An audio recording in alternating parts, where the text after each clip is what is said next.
Welcome one more day to Space in Armonía. Today I'm going to speak about something very important. We have to live our true vital purpose, our true essential destiny, in order to overcome hellish states, confusion, disease, the sense of being lost in the world. And living our true destiny is something that begins here and now, as we are going to see. And I'm going to be communicating with principles of life. From now onwards, I'm going to be clarifying the ground using certain principles, some of which I have formulated over the years after decades of inner journey. And some of them are even present in other lines of teaching. Even the so-called counseling or life coaching, which is very popular today. However, most of the coaching strategies try to help the person integrate into society as it is without making a great change inwardly. You are going to see the difference in a while, because I'm going to have a walk to explain this. But first of all, notice that we have to become aware of something whole and present, right here and now, which was communicated by the Master of Life as his presence in us is the way, the truth, and the life. That truth comes by becoming more and more aware of the integration into a greater reality. And this integration begins by an act of conscience, pure conscience, which is not just awareness, but a choiceless state which receives wholeness, everything, because everything is given to us right now. All vitality, all love, even though we don't perceive it usually. But we can become aware more and more of this presence, allowing perceptions, sensations.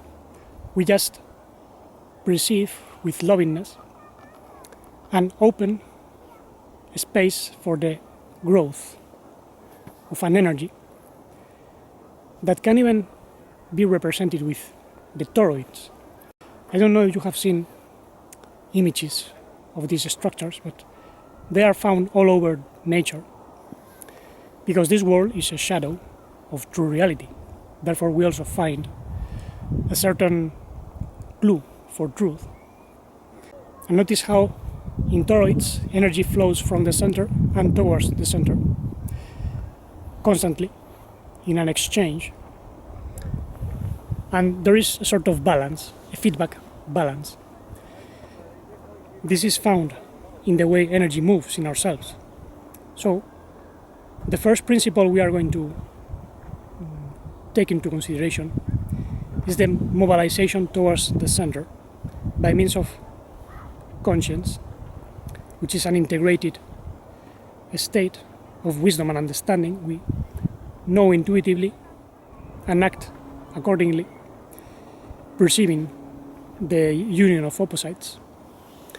We can allow in ourselves pain and pleasure, light and darkness, without resisting, just allowing them both to come together.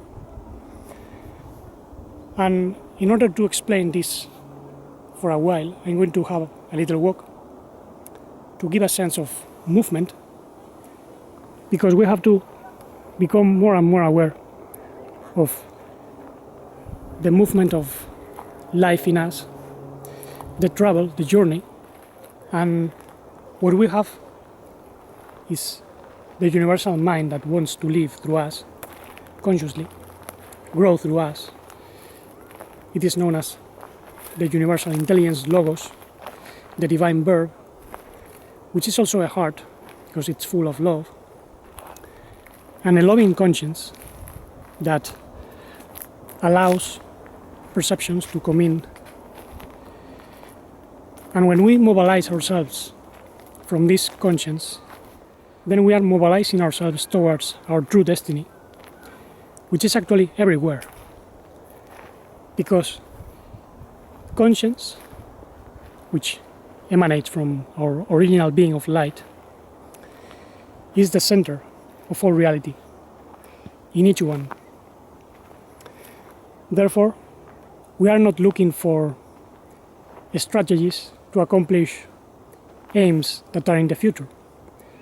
That is actually what we find in the so-called life coaching, which is very popular nowadays because people want to accomplish certain projects by using strategies that can be very practical. They are useful, but we are not looking for that now. The sort of essential destiny I'm referring to is a wholeness that can expand like a tree. I am the tree of life, the true vine, and you are the branches, the Master said. So he who receives the Master becomes an expression of the tree of life and flourishes, giving fruit. But this is a process that must take place with the maturation of our being. Therefore, we have to become mature. We have to allow reality to teach us, to show us the way, because the way is everywhere. As a light brother from Pennsylvania said in one occasion, once you enter the way, the true way, then the path becomes broader, wider and wider. Obviously, reality helps us. As soon as we start mobilizing ourselves towards the fullness in us, that fullness can reach us more easily. And notice that even before we start looking for reality, true reality has already been looking for us since long ago. Our true being is connected to our soul and knows everything we are living. And this being can even show us the way with clues, little intuitions, strange, apparently coincidental meetings, feelings, deep feelings of love and understanding. Especially when we go through difficult moments, our true essential being, which is an emanation of the infinite holy being, knows exactly what we are going through, because only his mind and heart are living through the human being, even though the human being is not aware. Someone said, the true God lives in man, but man does not live in the true God. This means we usually don't live consciously, because we are not aware of the divine. We often bypass the energy of life and love in ourselves. Therefore, the most essential attitude that we must have within this first principle of mobilization towards the center is honesty. So, the more honest we are with ourselves, the more we get to our true center. And notice I'm not referring to conventional honesty, because many people can think that honesty is simply to tell the truth, to say something, what you think. But the most important honesty is the one towards ourselves, the one we usually bypass because we become traitors to ourselves. We don't behave as we should because we get distracted with thoughts, low emotions, the sense that we are victims, that we can't do something. But this is a deception, because we are not living anything we cannot handle. We have been given everything to overcome all difficult situations. However, in order to overcome, we need to become aware that each one of us is ruled by a set of neuroses, and we have to know them very well, understanding that they are not just weaknesses, but the potential energy which is wasted and can become the greatest of the virtues. In other words, wherever you find a weakness, you will find a virtue. And in order to unleash the full potential, we have to understand the principle of responsibility. So, we mobilize ourselves with a serene conscience which is choiceless. We are not choosing anything before anything else because everything is given to us right now. We are honest with ourselves. We want to be our fullness, accomplishing our aim right now, and assume the full responsibility for what is taking place, for the life we are meant to live. And responsibility doesn't mean that we have to put on our backs tasks that we cannot accomplish, that are too much for us, because that can put us in a state of stress. That's actually what leads many people to disease. True responsibility involves responding with maturity to whatever is happening. So this means that when we assume responsibility, we no longer have excuses. We cannot say, no, I cannot grow because I'm full of traumas. I was abused when I was a child, and I'm confused, I feel pain. It's others who are blocking me. The world doesn't love me. But this is not an excuse when we allow the light of understanding grow through us. That's the true Messiah. It's not an external person. The true Messiah is true life growing through us.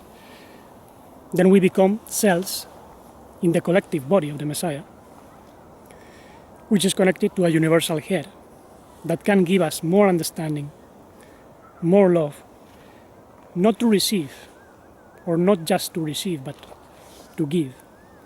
First of all, towards ourselves. We understand that as beings of original light, we have come to heal the world here and now, because we are a point of view. All reality is spinning around us when we become aware that the divine is living through us. So in this sense, we are helping the true divine being elevate this experience and transform it through the principle of responsibility. And this is something that releases an incredible amount of stuck energy, which is making us sick, especially in some of us. As I have explained in other occasions, our neuroses, our shadows, can be calculated. I have already made videos about that.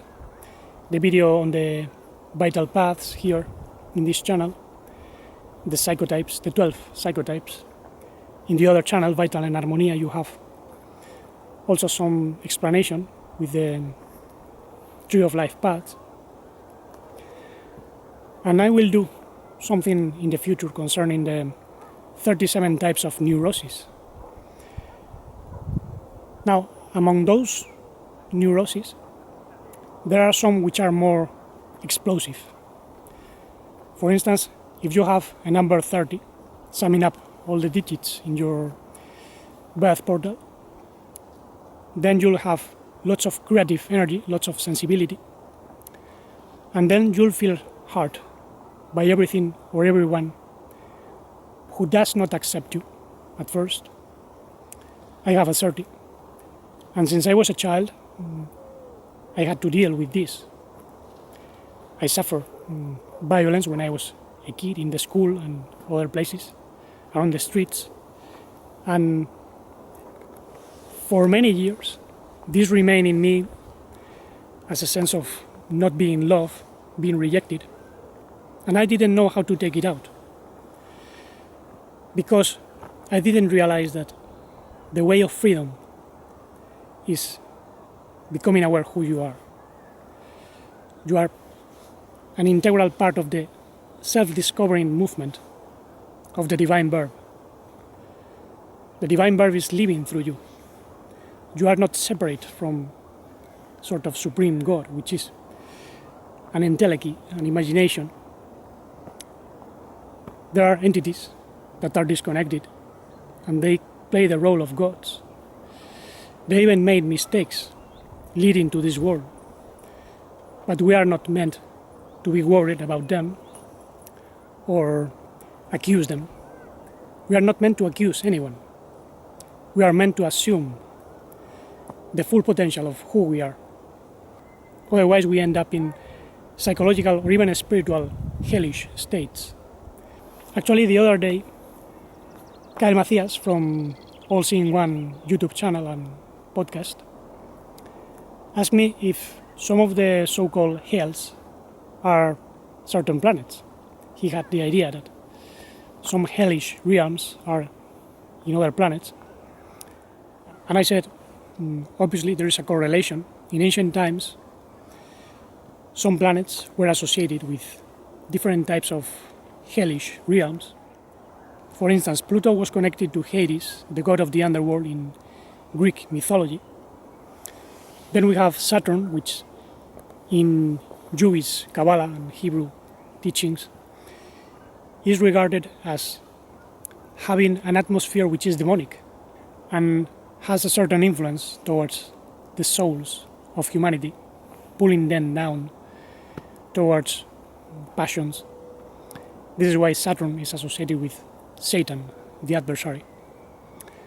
Then we have Mars, the planet of war, which obviously is connected to an ancient war that took place in that planet when a species used technology in a destructive way, and that technology destroyed the planet.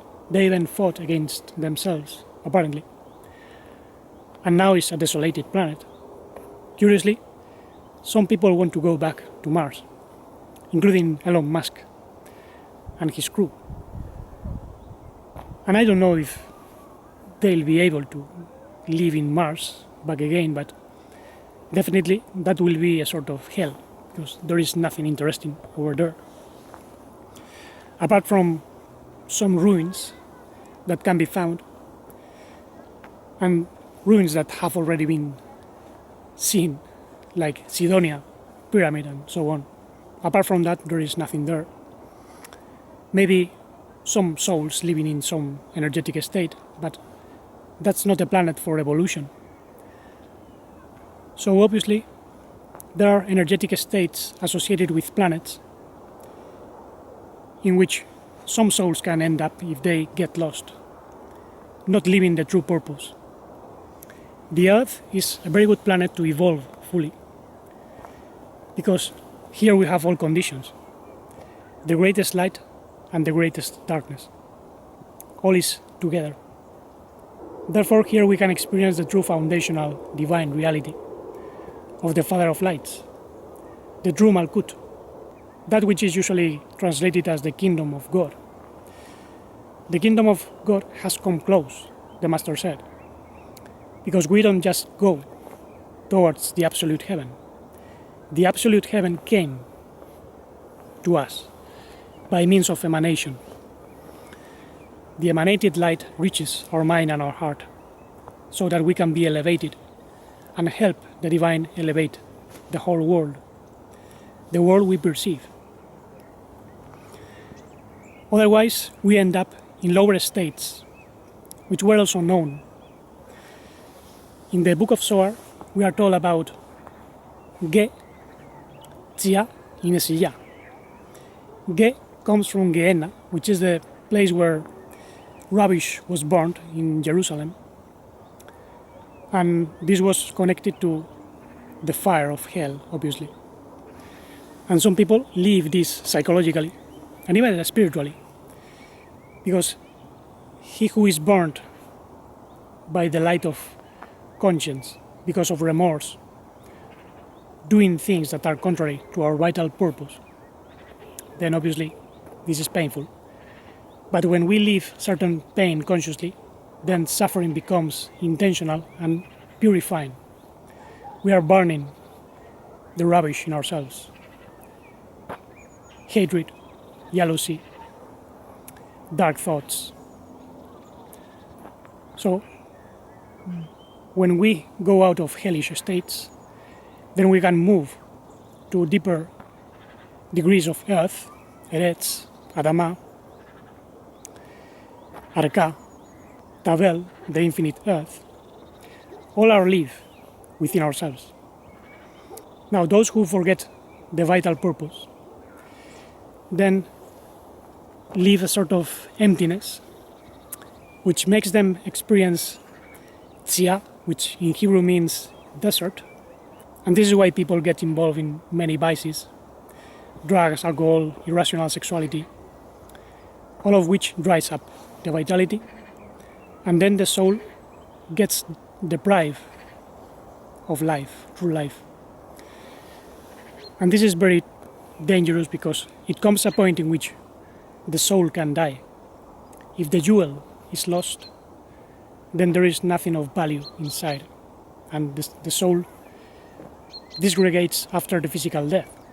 It can take a few hundred years, maybe, but the hell cannot continue forever. And some desolated space-time dimensions are all Tzia, or desertic experiences. I call them the wasteland of time. I have seen them. And even beyond that, there is a state of total forgetfulness, known as Nesiya, the land of forgetfulness, because souls forget about who they are fully, and they no longer wish for something greater. They don't even feel the void. They are completely lost until they are destroyed, obviously. So those who end up there are traitors to themselves, mostly. It is true that some souls might be rescued from Tzia, but there must be an atom of conscience within, and that is recycled, usually, by the architects of nature, so that the soul can evolve, but those are the conditions established by the architects, which offer a system of debt and payment. If you do this, you go to the next level. It's like a video game. But this is also a trap, because we can be paying debts that come from generations and generations in the past. And it's like a burden for the souls that are ignorant. So when we assume true divine responsibility, we carry the sin of the world, because we inherit certain responses of nature that depend on things that we never did. So it's something that we have to heal, because we have all the mind and heart to do it. But in order for that to take place, we have to find our true mission. Each one has a particular mission within the great mission. And this involves knowing principles that we are going to be discovering. I already wrote about them in the web. I don't remember if it's in English, but if it's not in English, I write it. I think it's called Principles of Magnetism. Just check it out in this section Vision. And there I'll be showing some principles, like the principle of miraculous expectancy, the principle of presence, the principle of balance. So there have to be a clear idea of what we have to do, because there is an action beyond the selfish action, an action without action, which depends on understanding, on being in the flow of true life. And in order for that to take place, we have to assume our archetype as well. Actually, the other day I found out a psychological archetype that describes many of my traits. It's known as the Hayoka empath. It's a person that feels completely what others are feeling and thinking about oneself, and can act accordingly to be a mirror to teach certain lesson. And it took me many years to adopt this attitude. I was doing it without knowing this was known in other cultures. I'll speak about it in other occasions. But keep in mind you also have an archetype, and this can be known. There are different methods. However, for many years I didn't know I had certain qualities, certain gifts, such as reading the soul of people. And this was painful because I knew what someone was thinking or feeling about me. And in many cases, it was hatred or rejection. And I used to think, why this person is hating me so much? And after many years, I realized this can be due to two reasons. Sometimes our essences are different, or we emanate a light that is too intense for some people that have darker psyches or souls. And in other occasions, it's because we are a mirror. They are seeing in ourselves something they hate in themselves. So they don't want to look into their own hell, and they prefer to send others into hell. This is the tragedy of ignorance. And now this is something that doesn't hurt me. I feel many people hate me, but now I have learned to feel more compassion for those who hate me, for those who think something false about me. I don't think so much in trying to convince them that I am not what they think. I don't care anymore, because I'm honest with myself. So when I am what I have to be, I don't have to worry. If someone doesn't like it, it's not my problem.